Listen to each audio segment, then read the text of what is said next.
اوكي، احنا النهارده هنلخص التحفه الفنيه اللي رميها روك ستار مش عارف ليه، ولا هي مان هانت اصلا عباره عن جزئين، فانا ممكن الخصهم في فيديو واحد. بس الصراحه عشان القصه دي معقده فشخ يعني، وفيها تفاصيل كتير جدا، فاتمنى ان انتوا تركزوا معايا في كل حرف انا بقوله، لان انا هلخص القصه كلها واشرح كل حاجه حرفيا مش مفهومه جوه السلسله دي. قبل ما نبدا بقى، لايكك بقى جميل واشتراكك بقى في القناه. يلا بينا بقى نخش بقى في الفيديو بتاعنا.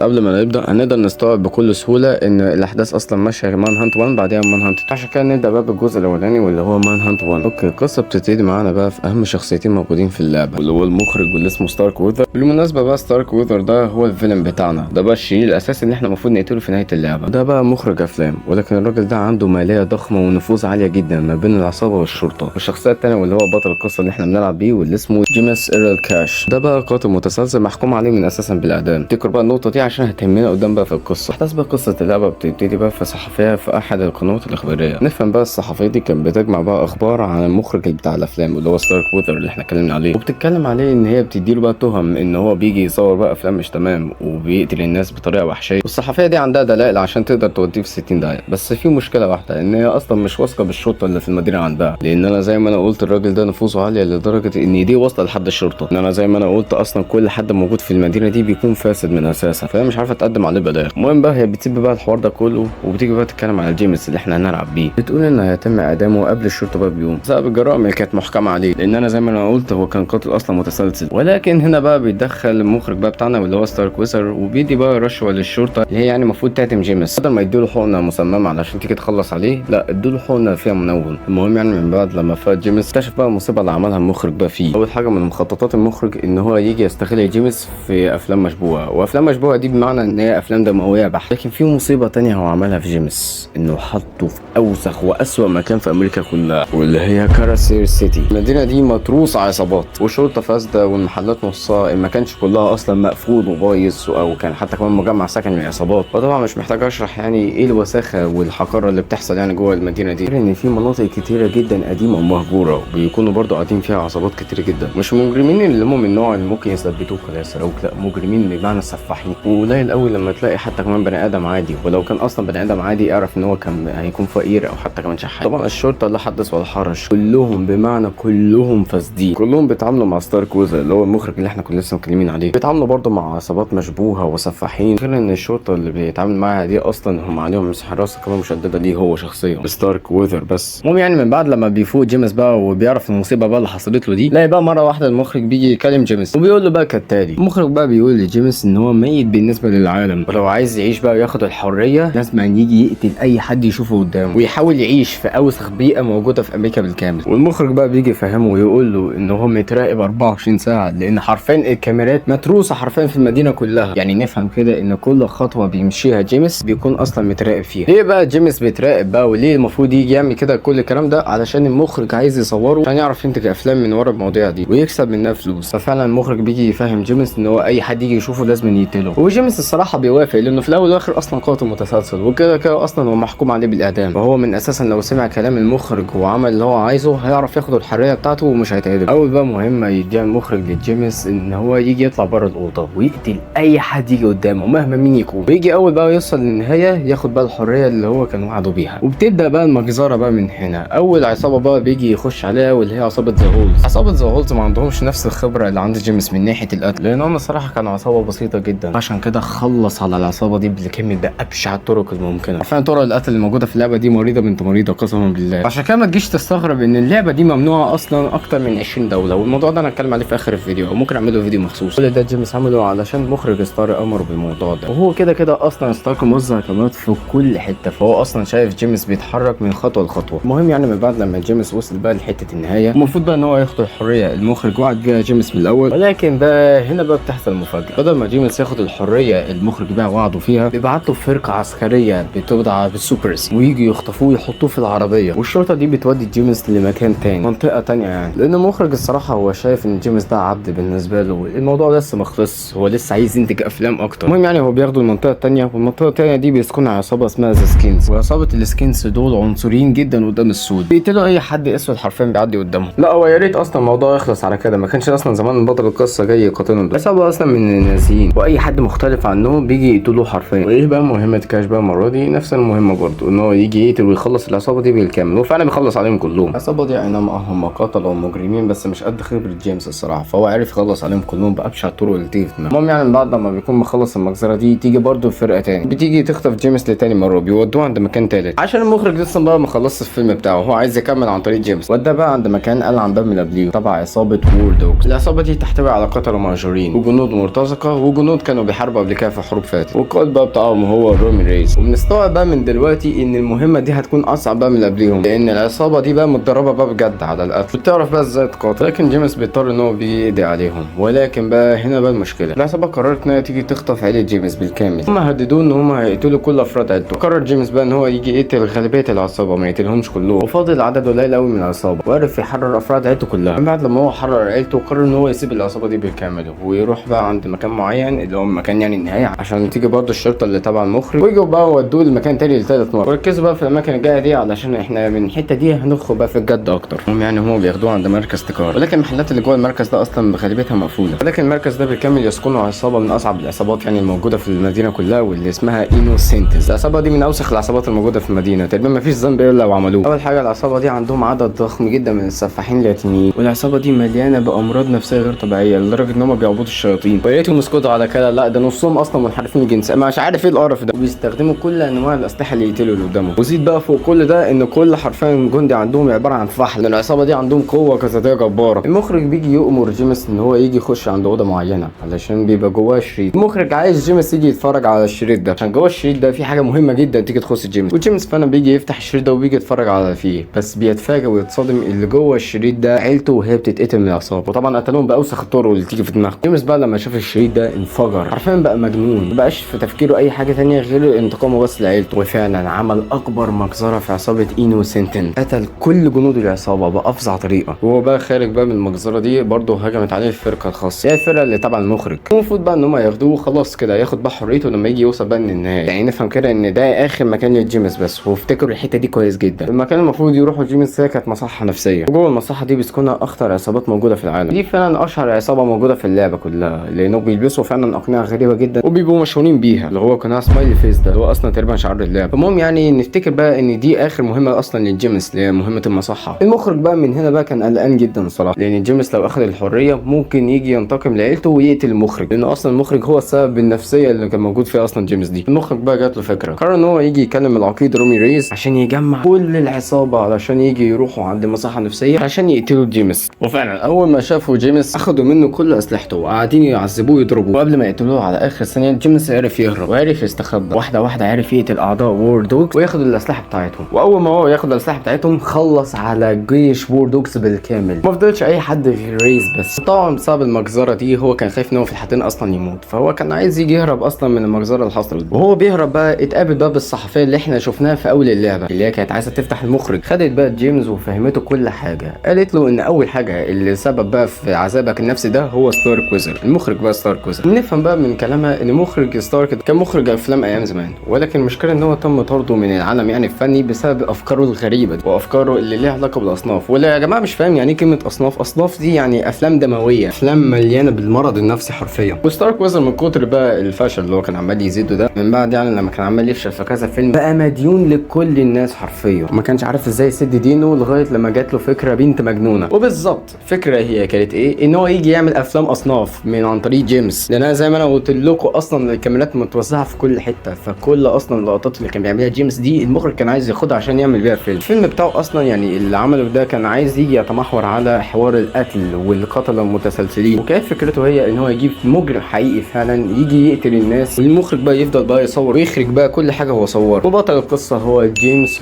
كاش اللي احنا دلوقتي بنلعب بيه. المهم يعني من بعد كل ده قالت له ان في هنا دلائل وثائقيه تقدر تجيبها علشان تودي المخرج ده في 60 داهيه. المهم جيمس بقى دلوقتي ان هو يطلع فوق الشقه ويجيب كل الدلائل اللي تودي المخرج ده في 60 داهيه. ولكن الولايه الصحفيه دي دلوقتي بقت متراقبه من عصابه كده صغيره ومرتزقه تبع المخرج، فعلى جيمس دلوقتي المفروض يجي يقاتل المرتزقه دول وياخد بقى الدلائل علشان يوديها للصحفيه علشان تودي المخرج في 60 داهيه. وفعلا قتل كل اللي موجود في بيتها وعرفوا ياخدوا الدلائل. وجيمس قال لها انها تهرب بره المدينه دي بالكامل علشان بقت خطر حرفيا على حياتها. اما جيمس بقى هيقفل حساباته بقى ما بينه وما بين ستارك ويزر المخرج اللي ودى حياته في 60 داهيه. فعلا جيمس كان رايح للقصر بتاع ستارك ويذر، ولكن للاسف بقى هو دخل في خناقه تقيله قوي ما بينه وما بين الشرطه. ولكن للاسف الشرطه الفاسده دي عددهم كان كتير جدا لغايه لما عرفوا يحاصروا جيمس، وفعلا كانوا هيقبضوا عليه. ولكن بقى هنا تحصل مفاجاه، اعضاء الفرقه اللي هي تبع المخرج جت وقتلت كل الشرطه حرفيا اللي كانت قدام جيمس. والفرقه اللي هي كانت تبع المخرج دي المفروض ان هم ييجوا ياخدوه ويودوه عند المخرج عشان ييجوا يعذبوه. ولكن هنا بقى بتحصل بقى الصدمه، الفرقه دي بتيجي تدخل المخرج ويقرروا ان هم يجوا يقتلوا جيمس بدل ما يجوا يسمعوا كلام المخرج، وفعلا كانوا هيقتلوه. ولكن برضه هنا بقى بتحصل صدمه تانية، في هنا وحش حرفيا موجود في اللعبه دي، ده تقريبا من اشهر الشخصيات الموجوده في عالم مان هانت، ويعد اسمه بالوحش الخنزير. ده عباره عن بني ادم براس خنزير، ودي مش شتيمه، ده حرفيا ده منظره كده، بيكون في ايده منشار وبيقتل اي حد حرفيا يقابله في وشه. فالاعضاء التدريبيه اللي تبع المخرج عرفوا ان الوحش الخنزير اتحرك وبقى بيعمل مصايب بره. الخنزير ده قتل كل الفرقه اللي تبع المخرج، ولكن عشان جيمس لسه عند رايه برضه وعايز ياخد حق عيلته، فهو قرر ان هو يجي يقتل برضه المخرج، بس قدامه عقبه واحده واللي هو خنزير، فاخد قرار ان هو يجي يقرر يقتل الخنزير. القتال كان ما بين جيمس والخنزير كان صعب جدا لدرجه ان جيمس اصلا ما عرفش يقتله، بس جيمس جات له فكره صراحه، عرف يجي يغفل الخنزير لما جاي يجري عليه بالمنشار، والخنزير فعلا وقع بالفخ اللي عمله جيمس وطار منه المنشار. فجيمس بقى قرر ان هو يجي يمسك المنشار ويقطع ايدين الخنزير علشان الخنزير يقع ويموت نهائيا على الارض، وفعلا قتل الخنزير وما فاضلش لجيمس غير ريل كاش وستارك ويذر، وفعلا بيخلص على كل الموجود في القصر حرفيا بأبشع طريقه ممكنه لغايه لما وصل عند المكتب بتاع ستارك ويذر علشان يجي ياخد حقه. فعلا دخل عليه المكتب وستارك ويذر كان مرعوب حرفيا، كان بيقول له ده انا اللي عملتك وانا اللي هشهرك، في الاخر تيجي تقتلني؟ يعني ابو البجاحه. فعلا زي ما احنا بنشوف جيمس قتل المخرج بأبشع طريقه حرفيا موجوده في اللعبه دي كلها.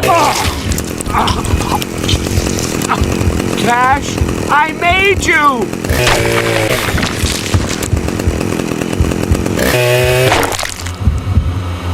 بعد اللي حصل ده كله، الصحفيه اللي ظهرت في اول اللعبه وحتى كمان في نص اللعبه ظهرت في الاخر وهي بتفضح كل اسرار المخرج المريض ده، وبسبب الفضايح بقى اللي عملتها الصحفيه دي اخدت بقى مناصب بقى تقيله وعاليه. اما بقى بالنسبه لبطل القصه جيمس إيركاش، احنا فعلا لحد دلوقتي ما نعرفش هو راح فين، وده بقى بجد فعلا بطل القصه اختفى بدون اي سابق انذار، وده لو ادانا معنى واحد وده معناه ان اللعبه دي نهايتها مفتوحه بالفعل. وبكده يا جدعان بقى خلصنا لعبه قصه مان هانت 1، والمفروض نيجي دلوقتي نخش على قصه مان هانت 2. بس قبل ما نيجي نخش عليها دلوقتي ما تنسوش تعملوا لايك واشتراك في القناه عشان يوصلكوا كل جديد، عشان تعرفوا انا قد ايه بتفشخ صراحه بقى بالمحتوى ده. ويلا بينا نخش على قصه مان هانت 2. اوكي، عشان تكونوا معايا الصراحه بقى في الصوره، هي مان هانت 2 ألعن وأسوأ بكتير قوي ودمويه اكتر من مان هانت 1 بكتير، احداث قصه مان هانت 2 تدوخ شويه، فبالله عليكم ركزوا في كل كلمه انا هقولها في اللعبه دي.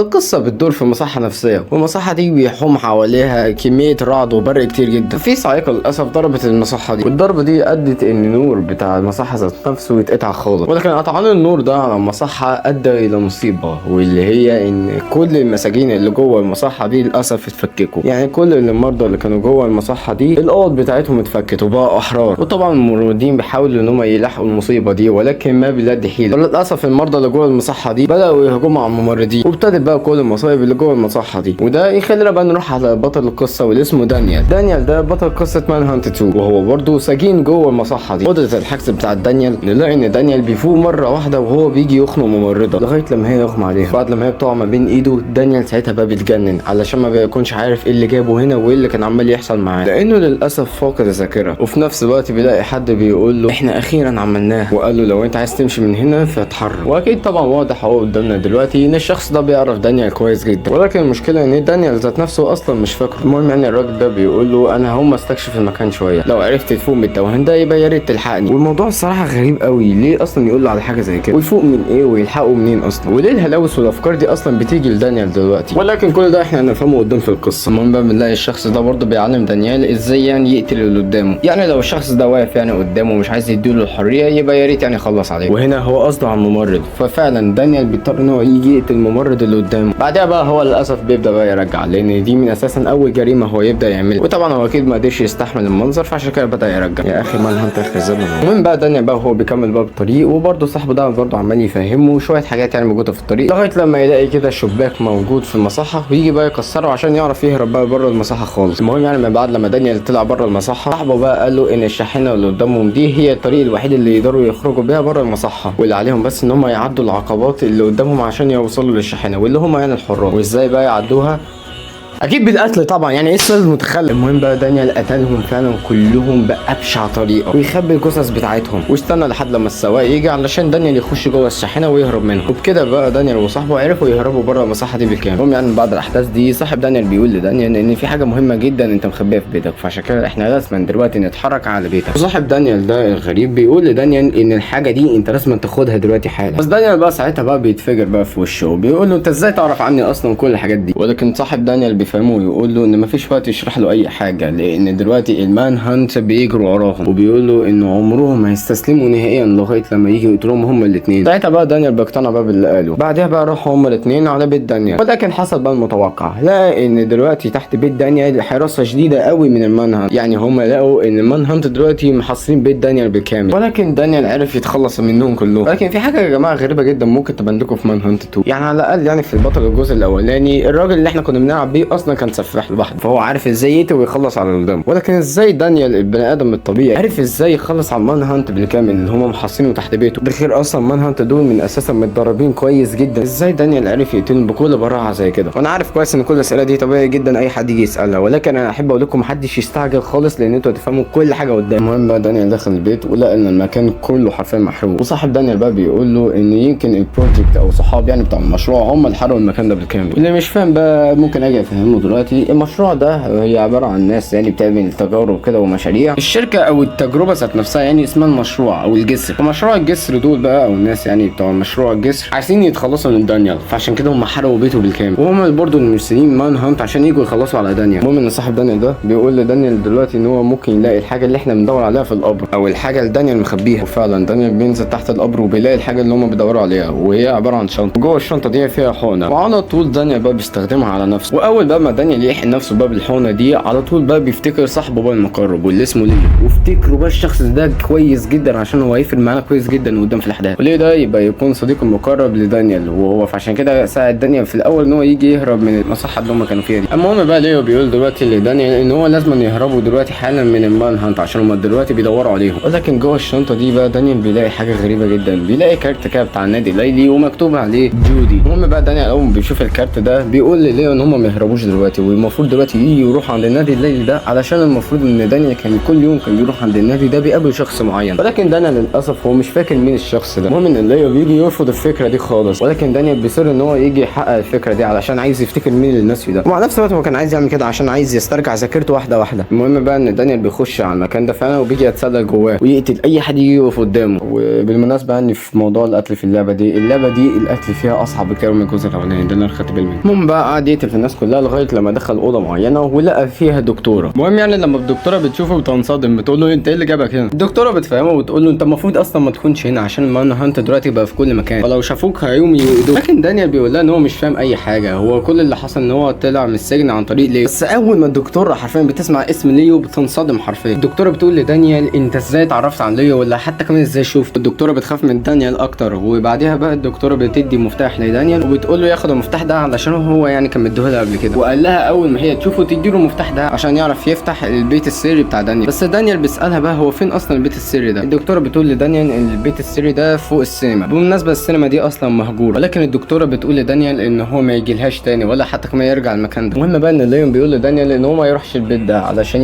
يكون في نفخ سري متحضر له، ولكن هو بيصر ان هو يروح للمكان ده. المهم بقى دانيال بيجي يخلص على كل الناس اللي في الشارع سواء كانوا شرطه او مرضى نفسيين، وفعلا بيفضل يتسلل لغايه لما يخش عند جوه السينما. المهم ان دانيال اول ما بيجي يوصل عند السينما بيجي يطلع فوق علشان يخش البيت السري بتاعه. المهم ان دانيال اول ما دخل جوه البيت السري بتاعه لقى كميه صور هو اصلا مصورها لنفسه علشان يجي يفتكر ماضيه، ده في حاله لو هو نسي يعني ماضيه بالكامل، ولكن للاسف هو بيجي يفتكر لقطات بسيطه بعديها بقى ينساها تاني. المهم ان في ذكرى معينه دانيال عرف يفتكرها، واحداثها بقى ان دانيال وليون كانوا بيطاردوا صديق ليهم، وصديقهم ده اسمه مايكل، وليون بيعرف بقى يلحقوا علشان يقتلوه، وفعلا اول ما لحقوا قتلوه. المهم بقى دانيال بقى بيجي يفوق من الذكرى دي، ودانيال ما بيكونش فاهم ليه ليون عمل كده في مايكل. تمام ماشي، انا بس لازم افهمكم حاجه، دانيال بيفتكر شويه حاجات مهمه اصلا تبع القصه ذات نفسها، بس انا مش هقدر اشرحها لكم عشان هي اصلا متلخبطه، غير ان هي بقى اصلا بتختفي تاني، فانا مش هشرحها من دلوقتي، لكن انا هشرحها قدام يعني، وانا هقدر اجمعها لكم كلها عشان تيجوا تفهموها. المهم يعني من بعد كميه الذكريات اللي دانيال بيجي يفتكرها قرر ان هو يجي يغير لبسه علشان يجي يطلع، ولكن بقى المشكله ان المان هانت جه وصلوا له. ولو انتم مستغربين ان المان هانت عرفوا يعني مكان دانيال منين، فاكرين بقى الدكتور اللي احنا قابلناها في الاول طلع ان اسمها جودي، وجودي دي قالت للمان هانت مكان ديفيد، ولكن ساعتها هو بيجي يخلص عليهم، ولكن دانيال الصراحه زهق من الكابوس ده. زي من ذكرياته لانها للاسف هي بتيجي ترجع له بعدها بتيجي تختفي تاني. وفي نفس الوقت هو مش عارف ليه المان هانت بيجوا يطردوه وهو ليه اصلا بيقتلهم. ولكن ليون بيجي يقترح على دانيال ان هم يجوا ويرجعوا عند الدكتور جودي دي تاني عشان تيجي تساعدهم. وفعلا هم الاثنين بيروحوا عند الدكتوره وكل الناس اللي هم بيجوا يحموا الدكتوره دانيال بيجي يخلص عليهم لحد لما دانيال بيجي يتسلق فوق الاسانسير. المهم بقى دانيال وهو فوق الاسانسير بيجي يسمع بقى الدكتوره وهي بتتكلم مع اهم شخص اصلا موجود في اللعبه دي كلها واللي هو الدكتور بيكمان. الشخصيه دي يا ريت ان انتوا تيجوا تركزوا معاها كويس جدا علشان هو ده اصلا السبب في المصايب دي كلها. المهم ان دانيال بيجي يسمعهم هما الاثنين. جودي بتقول للدكتور ان دانيال خلاص اتحرر وبقى معاها دلوقتي في نفس المكان. والمصيبه الاكبر ان دانيال بقى بيتكلم مع ليون وعرف يتعرف عليه. وفي الاخر بقى جودي بتقول للدكتور ان هي هتيجي تستقيل وتمشي من الشغلانه دي بالكامل. تيجي تهرب هي اول ما تيجي تخلص المكالمه دي. لكن الدكتوره وهي بتهرب بيلاحقوها دانيال وليو عند سطح المبنى ودانيال بيحاول يهديها علشان ما تعملش حاجه. ولكن الدكتوره مره واحده بتتجنن وبتمسك حديده. والدكتوره بتقول لدانيال انها عمرها ما توثق بكلام ليو ولا انت برضو يا دانيال توثق بكلام ليو. ولكن وهي بتبعد عن دانيال بيجي لها طلقه من ظهرها وفورا بقى بتنزل وبتتهبط بقى على الارض. ودانيال وليو اول ما بيشوفوا المنظر ده بيهربوا ساعتها من المكان ده على طول. بس دانيال اول ما هو نزل من المستشفى لقى ان الاف بي اي والشرطه والجيش كله حرفيا حوالين المكان وكلهم موجودين علشان يجوا يقبضوا على دانيال. دانيال اصلا لحد دلوقتي هو مش عارف ليه كل ده عمال يحصل له. ولكن دانيال الصراحه للاسف ما عندوش اي خيار تاني غير ان هو يجي يهرب. وفعلا دانيال بيخش عند حواري وبلعات مختلفه كتير جدا لغايه لما يجي يهرب من الشرطه والجيوش دول كلهم. ولكن ليو بيقول لدانيال ان في شخص معين لازم يتعاملوا معاه قبل ما هم يجوا يهربوا. وليو بيقول لدانيال ان الشخص ده لازم نخطفه حي. عارفين بقى مين الشخص ده؟ هو بقى دكتور بيكمان. دانيال وافق مع انه ما كانش عارف ليه كان المفروض نيجي نخطف الدكتور بيكمان. وفعلا دانيال بيجي يقتحم القصر ويتسلل عن طريق فتحات التكييف لغايه لما يجي يقتل كل الدكاتره اللي مع بيكمان ويقتل كل اللي قدام لغايه لما دانيال بيلاقي الدكتور بيكمان وبيجي يحقنه في مخدر. بعد لما دانيال جاب دكتور بيكمان لليو وليو بيقول لدانيال انه يسيبه هو والدكتور بيكمان لوحدهم عشان نكتشف ان ليو هيعمل في دكتور بيكمان اكثر حرفيا عمليات التعذيب اللي بتحصل في اللعبه. وفعلا ليو بيحط الدكتور بيكمان على الكرسي والدكتور بيكمان بقى بيصحى. ولكن بقى هنا الاستغراب بقى يبدا. دكتور بيكمان بيقول لليو انت ليه بتعمل كده يا دانيال فيا؟ والدكتور بيكمان بيتوسل دانيال ان هو يجي يحرره. ليو هنا بقى بيرد على الدكتور بيقول له دانيال مش موجود هنا وانا جايبك هنا علشان تمسحهولي. ومن هنا بقى البوز. الصراحه لازم نوقف بقى في الحته دي علشان لازم اجي افهمكم كل حاجه بتيجي تدور في القصه دي عشان انا عارف ان دلوقتي اكيد في مليون سؤال بيجي في دماغكم. فاكرين بقى الذكريات القديمه بقى واللي كنا احنا بنتكلم عليها في الاول فيديو اللي انا قلت لكم ان انا هاجي هشرحها قدام في القصه عشان تيجوا تفهموا القصه ماشيه ازاي. دلوقتي هنا بقى انا اقدر اشرحها لكم وافهمكم كل حاجه وليه كل المصايب دي عماله تحصل وليه ليو اصلا عمال يتنده بدانيال مع ان اصل اللي بنشوفه ده هو ليو. ومن هنا بقى نرجع بقى بالاحداث لمده 6 سنين. دانيال البطل القصه يعني الحقيقي كان دكتور بس شهاده لله ما كانش دكتور عادي. كان دكتور وعالم في الكيمياء الحيويه. ولو بتسال يعني ايه الكيمياء الحيويه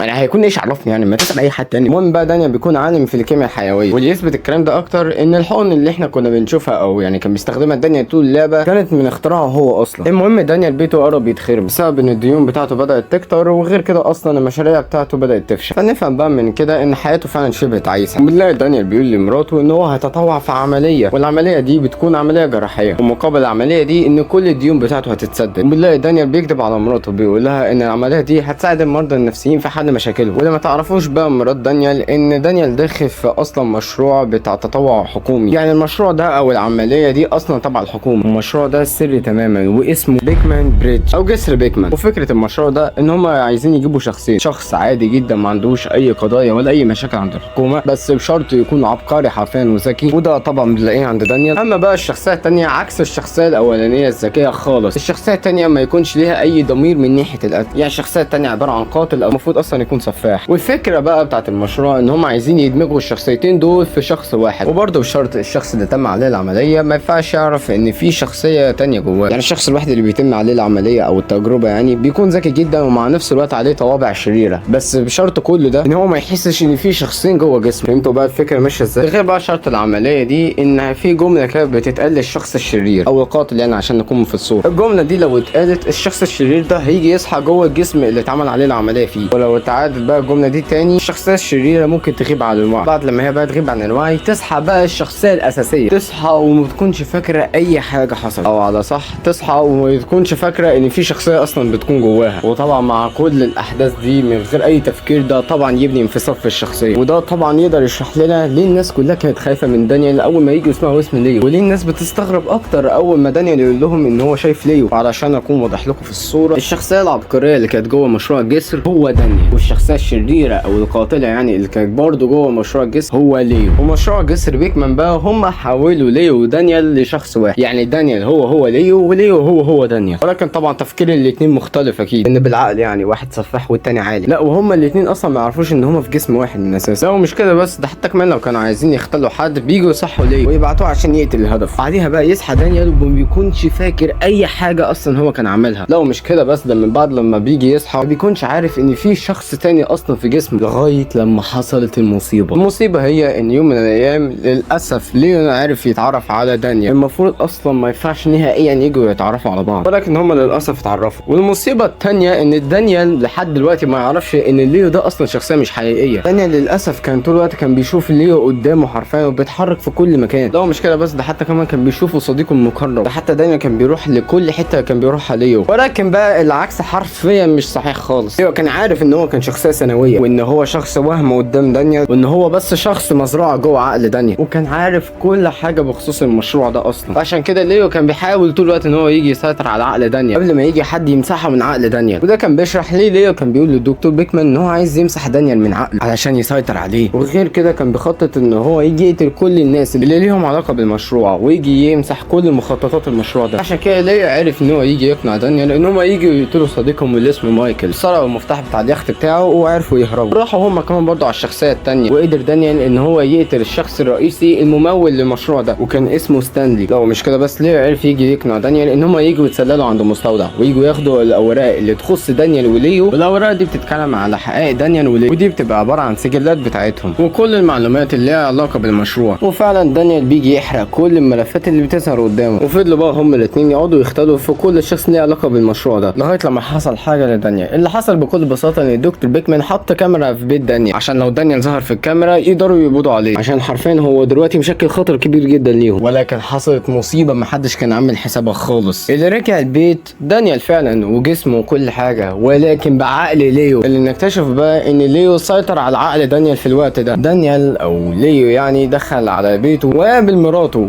ولكن بسكين، وحرفيا قتل مراته بدم بارد خالص. من بعد لما المصيبه دي حصلت، الدكتور بيكمان اصلا كان شايف كل الكلام ده، واستوعب ان كان متحكم بجسم دانيال هو ليو، فعشان كده تدخل بسرعه وقال الكلمه اللي بتخلي ليو يغمى عليه، وفعلا اغمى عليه بالكامل. وبحكم ان بيكمان اصلا كان صديق دانيال او كان تلميذه المفضل، قرر ان هو يجي يحرق البيت ده بالكامل عشان يخفي كل الادله اللي كانت موجوده في البيت ده، او علشان يخفي كل المصايب اللي حصلت في البيت. وقرر ان هو يجي يحطه في سجن المصحه اللي احنا شفناه في اول اللعبه. بما ان الاحداث دي حصلت من 6 سنين، يعني دانيال حرفيا قعد جوه السجن ده لمده 6 سنين بحق. وده معناه ان بعد 6 سنوات، يعني وقت يعني بدايه اللعبه اللي احنا شفناها، ليو لسه لحد دلوقتي كان بيخطط ان هو يجي يخلص من كل الناس اللي كانوا تبع المشروع ده، او بالاخص الدكتور بيكمان ذات نفسه عايز يخلص منه، لان هو اصلا السبب في كل المصايب دي كلها. عشان كده ليو اخد دانيال عشان يخلص على كل الناس اللي كانوا لهم علاقه بالمشروع ده، وعلى راسهم طبعا دكتور بيكمان اللي ربطه اصلا في الكرسي. وكان طول الوقت الدكتور بيكمان كان بيقول لليو يا دانيال. وبكده بقى اتمنى ان انتوا تكونوا فهمتوا مني ازاي احداث القصه حرفيا كانت ماشيه. المهم بس خلينا نرجع لاحداث اللعبه ونشوف ان ليو وهو بيعذب الدكتور بيكمان. المهم في اخر حته احنا وقفنا فيها، ليو بيقول للدكتور بيكمان ان هو يجي يمسح دانيال من عقله عشان ليو يكون هو المسيطر بالكامل. ولكن الدكتور بيكمان ما بيكونش موافق، لان الدكتور بيكمان قال لليو ان احنا لو حذفنا او مسحنا يعني دانيال من عقلك انت كمان برضه هتموت، انت اصلا موجود بسبب مخ دانيال. الدكتور بيكمان بيقول لليو ان هو يقدر ينومه مغناطيسيا دلوقتي، عشان كده هو لازم يتكلم مع دانيال. ولكن ليو بيرفض خالص انه يخلي دانيال يقابل الدكتور بيكمان. بعدها الدكتور بيقول الكلمه اللي بتخلي ليو يغمى عليه، وليو فعلا كان يغمى عليه، بس هو قبل ما يغمى عليه مسك اقرب سكينه ليه بسرعه وقعد يطعن فيها الدكتور. للاسف دكتور بيكمان مات وليو اغمى عليه.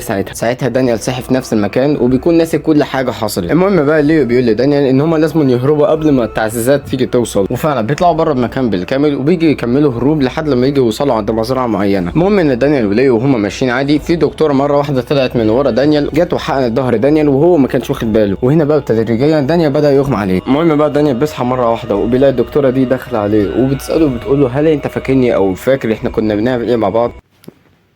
هو ايه اللي بيعمله ايه مع بعض؟ ولكن دانيال ما بيكونش فاكر اي حاجه، وتيجي برضو الدكتوره تشرح له كل اللي احنا كنا نشرحه ده، ان ليو ده اصلا شخصيه مسروعه في عقله وبيحاول هو يجي يسيطر على عقلك، ولو عرف في الاخر ان هو يجي يسيطر على عقلك هيكون قاتل ومجرم ومحدش يقدر يوقفه عن حد. بس الدكتوره بتيجي تطمن دانيال وبتقول له ان انت يا دانيال بتيجي تطلع سيطره معينه بتخلي ليو ما يكونش مسيطر على عقلك طول الوقت، فنستوعب كده ان مفيش حد اصلا قادر يخلص من ليو غير دانيال بس. ولكن الدكتوره بتقول لدانيال ان احنا هنضطر نيجي نخلص منك انت علشان نعرف نخلص من ليو. دانيال في الاول طبعا ما كانش موافق، يعني مين المتخلف هيقدر يوافق بالعبث ده، بس عشان الدكتوره تيجي تقنعه اكتر باللي هي قالته ده خلته يشوف ليو لما كان ساعتها يعني مسيطر بعقل دانيال وهو بيخلص على امراض دانيال لو انتوا يعني فاكرين. والدكتوره بتطمن دانيال وبتقول له ان عياله كويسين لانهم موجودين عند الدكتور بيكمن اللي اصلا قتل ليو من شويه. المهم دانيال بيجي يقتنع بكل الكلام اللي قالته الدكتوره ده، فعشان كده بيتم عمل عليه اختبارات وتحليلات وابحاث علشان يعرف يخلص على ليو. المهم بقى من بعد فتره دانيال بيلاقي نفسه ان هو صحي وهو مرمي في الشارع وبيكون فاقد الذاكره وما يعرفش اللي جابه هنا. بس غريب بقى شخصيه دانيال المعتاده ما كانتش اصلا موجوده ولا حتى كمان شخصيه ليو، ولكن لقى قدامه ظرف معين. واول ما دانيال قرأ الظرف وهنا بقى الصدمه، اول ما احنا نيجي نقرأ الظرف نكتشف ان دانيال اسمه اصلا الحقيقي ديفيد جونيور، وحتى كمان مكتوب عنوان بيت دانيال، والعنوان بيقول ان عنوان بيتك بيكون وسط المدينه في شارع 526 بشقه رقم بي، وده تحت توقيع الدكتور اللي احنا كنا لسه شايفينها. وبكده بقى الدنيا اكيد اتوضحت لنا. اول حاجه دانيال هو اسمه دانيال على فكره عادي، ولكن الدكتوره اقتنعت ان دانيال مش هيعرف يجي يستحمل الاختبارات او التحليلات يعني اللي بتتم عليه، ولا حتى كمان حل منطقي ان هي تقدر تخليه يقتل نفسه علشان يموت ليو. فقررت ان هي تمسح عقله بالكامل، ومسحت عقله عشان هي عارفه ان هو مش هيقدر يستحمل اي حاجه من المشاكل بتاعه الماضي او حتى كمان المشاكل اللي بتاثر عليهم هم ذات نفسهم. وعشان تفهموا هي مش حذفت كمان مخ دانيال بس علشان تتخلص من ليو، دي حذفت مخ دانيال بالكامل علشان ينسى كل حاجه ويبدا حياه جديده باسم جديد وسكن جديد.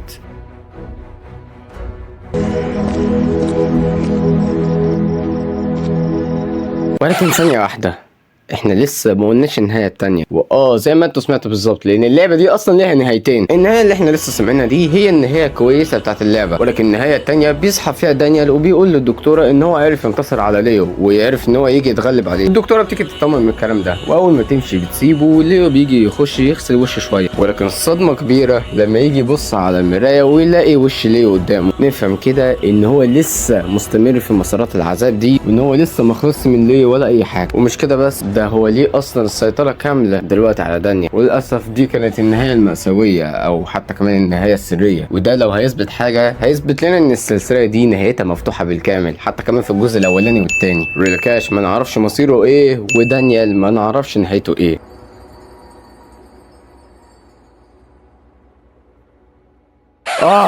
يا ساتر يا رب. وبكده يا جدعان احنا كده خلصنا قصه مان هانت بالكامل. انا كنتش متخيل نهائيا ان حته جزئين زي دول يجوا ياخدوا مني شهر زي ده. لا عايزين الامانه، هو الصراحه الجزء الاولاني ما تعبنيش زي الجزء الثاني، اصلا الجزء الاولاني ده انا خلصته اقل من اسبوع حتى، لكن لا الجزء الثاني ده يعني فشخني الصراحه. بس عشان تعرفوا انا بتعب لكم قد ايه، يا رب يتمر بقى في الآخر. قصه مان هانت الصراحه فريده قوي عن نوعها، تقريبا دي اكتر سلسله سوداويه عملتها روك ستار في حياتها. من ناحيه الدمويه احنا مش هنيجي نختلف كتير، لان اصلا اللعبه ممنوعه اكتر من 20 دوله، ده بسبب الامراض النفسيه اللي موجوده جوه اللعبه دي. بس انا من رايي لو كانت روك ستار كانت كملت في قصه اللعبه دي، عشان كتابه اللعبه دي جباره بمعنى الكلمه، انا شايف ده هيكون بونص كبير جدا لشركه روك ستار ويوديهم لتاسع سما. بس لو في حد صراحه كان مختلف عن رايي يا ريت يقول رايه تحت في الكومنتات. اتمنى الفيديو يكون عجبكم، لو عجبكم ما تنسوش تعملوا لايك والاشتراك في القناه، وسلام.